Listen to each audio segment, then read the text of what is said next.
શું તમને ક્યારે એવું થાય છે કે ભાઈ આળસ ન હોય, તબિયત પણ સારી હોય છતાં તમને ક્યારેક કુકિંગ ના ઉકલે?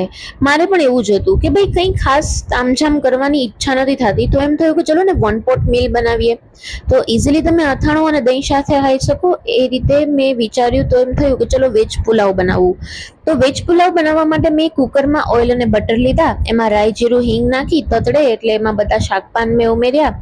એમાં મેં બેઝિકલી ડુંગળી, ગાજર, બટેટા, વટાણા, મકાઈ અને બેબીકોર્ન મારી પાસે એટલું અવેલેબલ હતું તો મેં એ લીધું. ત્યારબાદ આદુ મરચાં અને લસણની પેસ્ટ ઉમેરી પ્રોપર આપણે સાંતળીશું. થોડુંક પાણી નાખી અને આપણે બધા જ સૂકા મસાલા એડ કરી દઈશ, જેમ કે મીઠું, મરચું, હળદર, ધાણા જીરું, ગરમ મસાલો, પાઉંભાજી મસાલો અને મને ભાવે એટલે થોડું મેજિક મસાલો, મતલબ મેગીનો જે મસાલો આવે છે એ.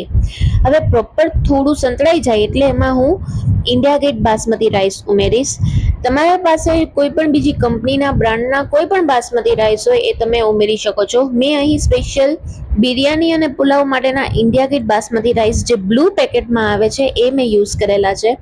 અને થોડું એમાં પાણી એડ કરી અને 4-5 વિસલ થાય ત્યાં સુધી પકાવશું. તો આ રેડી છે આપણું વેજ પુલાવ.